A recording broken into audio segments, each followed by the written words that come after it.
Today I will be asking you a series of questions about the October 21st, 2023 boat trip. And why are you going to be doing that? Today I will be asking you a series of questions about the October 21st, 2023 boat trip. I don't know if I'm ready for this, but I'll do it. What is your name? Billy Boy. What's your name? I'm Eric. I was the designated driver for this evening. What is your name? I am George. First of all, what is your name? Sean Penta. What did you... Or William Boy, whichever you see fit. What did you do before leaving for the boat trip? Prayed first, and then we went to... Spirit Halloween, because we needed to pick up costumes for a few of us. So that was, went there. I believe me and my cohorts, Billy, George, and Eric, partook in some Super Mario Wonder. I think we stopped somewhere at stopped somewhere for food, I want to say. We went to Taco Joe's. There's a really funny picture of George. I'll have to show you later. Don't remember too much of the before because of what happened the during. How is the pizza at Spumoli Gardens? Listen, when Eric tells you that you have to try this slice of pizza, kid's not lying. It was alright. I thought it was pretty good. He put it on. So me personally, I loved it. I personally think it's one of my favorite places to get pizza outside of Long Island. Your Uber driver got a ticket? What for? Yes. Our Uber driver did get a ticket. It's so imagine remember those old cartoons like the Road Runner and the Looney Tunes and all that? Remember how fast the Road Runner was? That's about approximate. So remember those old cartoons? Well, first off, it was one of the worst Ubers I'd ever been on. It was a... Blowing a red light? I believe the aforementioned Uber driver flew past a red light at speeds in which I am legally not allowed to disperse the information of. And the red light, I believe, was for running a red light because they missed an exit and were panicking to get on to fix themselves and blew the red light. Approximately what time would you say you got on the boat? That is a real good question. First, we didn't know where we were. We didn't know if we were at the right drop-off spot, so we spent about 15 to 30 minutes walking around the pier. Probably sometime after 10, around 10. I'll say 10:15. Let's call it there. 10:15. I have no fucking clue. I would say we got on that boat after 10, before 10:30. And from when you got on the boat to when you docked, including as much detail as you could possibly remember, what happened? Well, at first we kind of just wandered the boat to see the lay of the land. Get some popcorn. Because they have all of their takes, but they were all drinking, and I was not. So I have the real stories. What didn't happen on this fucking trip? Well, let's get the facts straight. Those shots weren't shots. They were mouthfuls. As others have mentioned, the shots were not shots. The shots were at least triples or more. It took about 30 minutes before we finally left. And in that point, I believe George had 2 drinks already. I can't speak on the other 2, I don't remember. But So imagine like a shot glass in your head, right? Right, regular, normal, typical shot glass. Take 3 of those. put them in like a big machine, right? And it's a big machine that combines things together. You would take your shot, and it would be a mouthful. And then you'd notice you still have like another shot's worth in your cup. So it was like... Then a very old man dressed in the same costume that Sean was dressed in came out, and they were like... He had like a lost dad moment when he saw him. It was a dance floor on the bottom. That was pretty fun. I would say we all kind of stayed together for about the first 15 minutes. And then I think once the first time Billy left for the bar and Sean followed, I don't think I saw them again for an hour and a half. I believe Billy opened up to me on the, was it the poop deck or the port bow? I think it was the port bow. I would say with about a half hour left was when we got to the I love you guys stage of the trip, where everyone was just very grateful to be around each other's company. One of the last few things I like actually remember from being on that boat is gonna be the fact of we were around the Statue of Liberty and I was like smoking a cigarette on the front of the boat. I kind of spent most of my time outside on the hull of the boat in the front. I believe that's the hull. Just kind of enjoying, because I had taken this particular route of boat when I was in elementary school. When we graduated our elementary school, we had a little boat trip, and we did that exact thing. So I had remembered it from before. So I was trying to like quiz myself on like, oh, where is this? Where is that? Why do you want to know this? What's your angle? There's no point. We all agreed to tell the story together because it was funny. Big Boat put me up to this. I know they did, but you know what? I'll tell you anyway. There's literally media. no need to get aggressive. The legacy media. There's no need to get aggressive. Listen, Okay. a couple more Halloween theme margaritas down the hatch. Salted rims. Some lime, some strawberry. Come on. I think George might have had a Corona here and there. I saw Billy with a Michelob. Typical. It's all just typical. Do you remember getting off the boat and docking? I do not. When we docked, George was pretending that he was sober. And by that I mean he told me he was fine to help me carry Sean and Billy. You'd have to carry two men out of a place and off of a boat. I have. He goes, I'll help you, and then proceeds to almost fall off the boat. And do you remember getting off the boat or No. docking?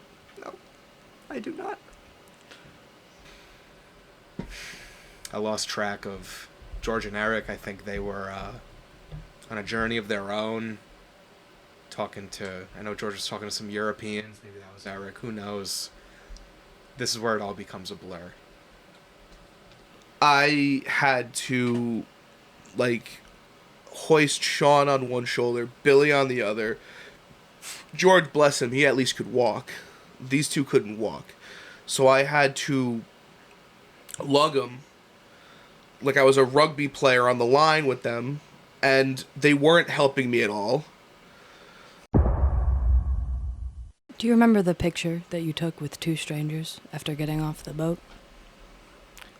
I do not remember the picture being taken, but the picture does exist. And that's all I have to say about that. We we ended up at the Uber station waiting for the Ubers to come, and as we're waiting, the same cowboy was walking, and he had...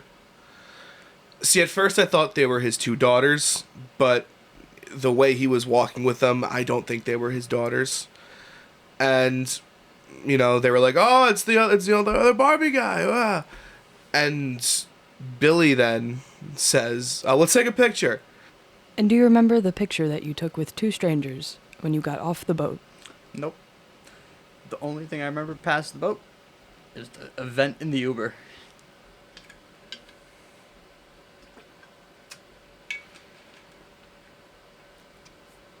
This is a very sensitive topic for me. As, that's actually really good. That's really good. Jack Daniel's Tennessee Honey. This is really hard for me because I developed a drinking problem after the boat. So I had to be the selfie holder for a picture with the 4 of us and 3 strangers. Do you remember the picture that you took with 2 strangers outside of the boat? Who put you up to this? Who did it? We all agreed to this. Was it Jeffries? Was it Gerard? Who did it? Those Who are, put you up to this? those are Twin Peaks characters. The picture? You're gonna tamper with my character, my essence? I just asked if you remembered it. I remember. Okay? I remember. And what did that picture do to you? Tarnished me. It tarnished me.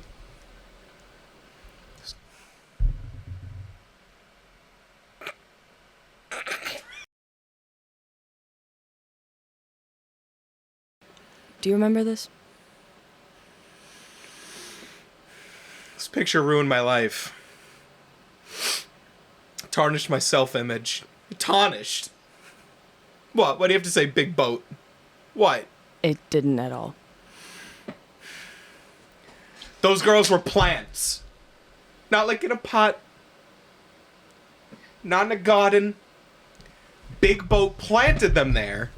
And they wanted to take a photo with me and my friends after the boat. I didn't want to. I got roped into a Ponzi. A Ponzi scheme. Because of Big Boat. I had nothing to do with that picture. I just ended up in it. Sweetheart.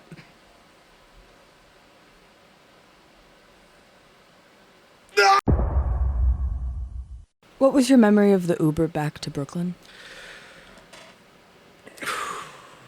The Uber ride back was, I don't know how you could top the Uber there, but they figured out a way. First, we waited about 45 minutes because the Uber driver didn't know how to get to the drop-off. So I was pretty much out of it for what I can assume to be most of that ride until suddenly everyone was kind of like in a commotion, and I guess that kind of snapped me into like enough sense that I'm like kind of remembering it. The Uber back to Brooklyn. We did have to stop at one point because I won't name names, but Sean had to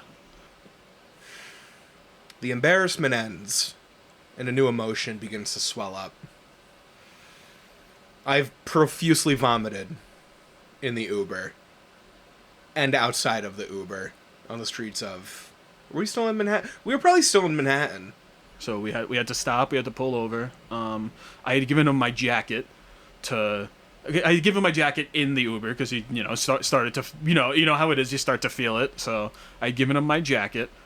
Driver stopped, and we had to get out. So for 15 minutes of this drive home, there was about 10 minutes left to the car. We had to stop for 10 minutes because Sean yacked himself and didn't have anything else to wear. And, all I remember is someone being like, oh, Sean's throwing up. And I'm like, fuck. And then I know it took a few minutes at least, because my sense of time is not great in that moment. And all I know is eventually we ended up back in the Uber. And then we went to... Then I have my next blip is getting to Eric's car. What is your memory of the car ride home in Eric's car? Absolutely nothing. I do not remember that car ride home at all.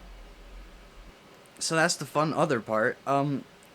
Once we got to Eric's car, I remember having to take a piss. So we kind of just picked alleys, whatever, took pisses. And then, In my car, so... First of all, George walked around the block to piss where he thought was an alleyway, but it was just in front of a tree. I'll cut to the chase. I pissed myself, and I vomited.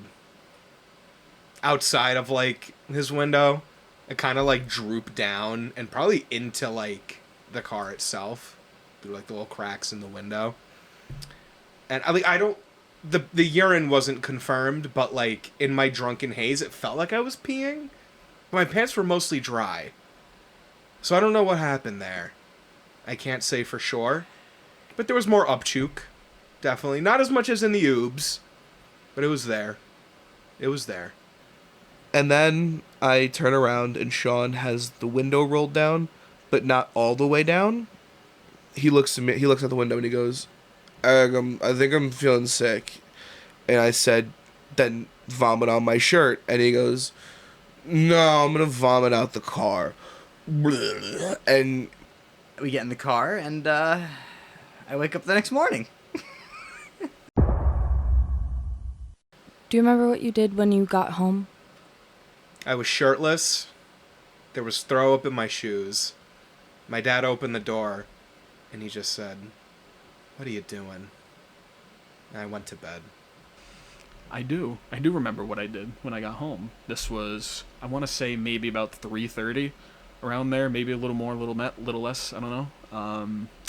I grabbed a beer from my fridge because I hadn't drank enough that night. I grabbed a beer, started watching the Yard podcast, and then I fell asleep in my chair. And I woke up the next morning with a beer can in my pocket.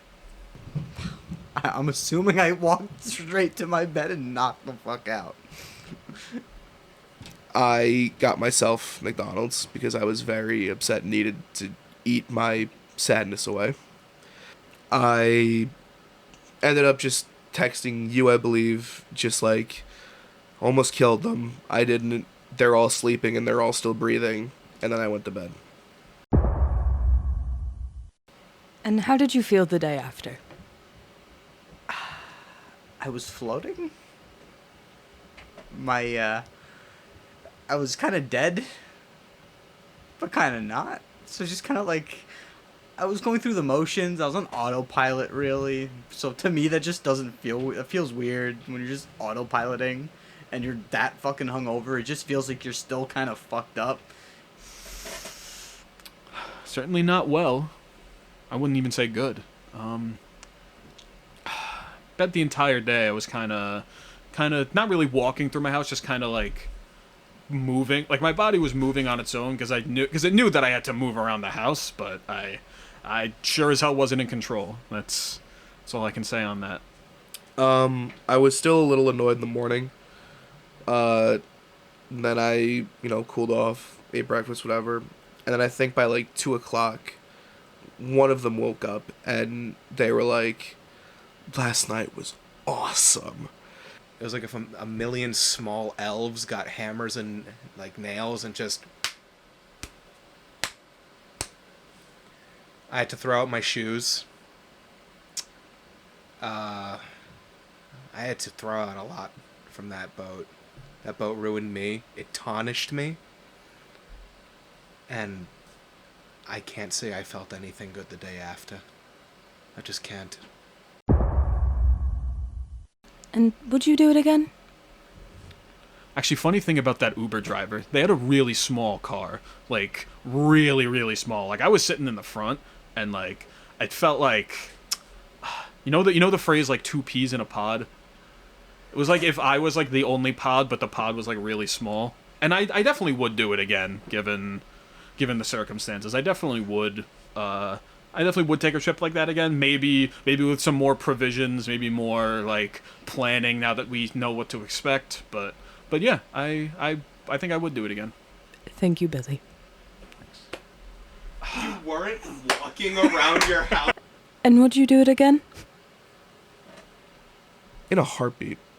No, I'm joking. I think if we were to do it again, I would very much instill a cutoff, knowing that they're triple. I take personal accountability for not having a cutoff beforehand and just kind of letting them run wild. I think if we were better prepared and knew, because we didn't really know what it was. We had an idea, but we didn't realize it was it was a lot more than we thought. So we were kind of all caught off guard in that regard, but I think now that we're better equipped with knowledge on what happened, I think it'd be a lot better if we did it again. And I would do it again. And thank you, Eric. Very, very welcome. And would you do it again? Yes.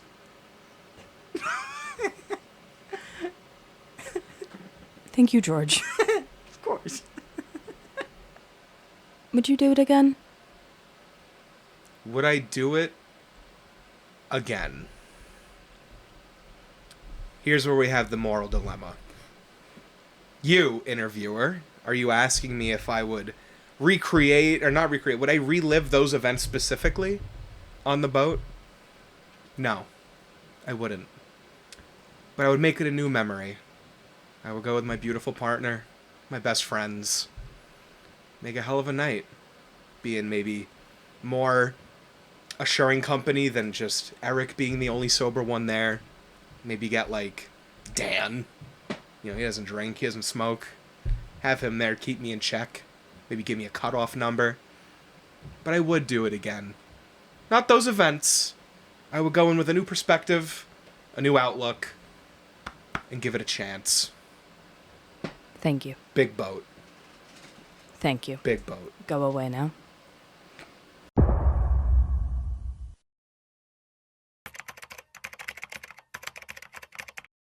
So I got the story through texts and phone calls and pictures.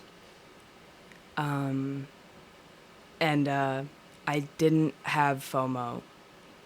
That sounds sarcastic. I did not have FOMO any one single second. It sounded like hell. What did Eric text you the day after? Like I said, I got my point of view from mostly texts. And I do have the receipts. Because at 2:12 in the morning, Eric texted me, he threw up in the Uber. And then at 2:13 in the morning, he texted me, he fucking threw up in the Uber. At 3:40 in the morning, he said, end my car. Period. At 9:01 when I woke up with a lot of fear in my bones. I said, is everything okay? Are you okay? At 11 a.m., he said eventually. So that was my beginning to understanding the whole boat story. But there was so much I didn't know. I was so naive during that time. I want to move on to the picture. Is there any way that you would maybe look at any of us differently, or anything of the sort? I'll reference Eric's texts one more time. 'Cause then at 1:37 in the afternoon, when the posts started coming from them, I sent Eric a screenshot of the picture in question, and I said who, period.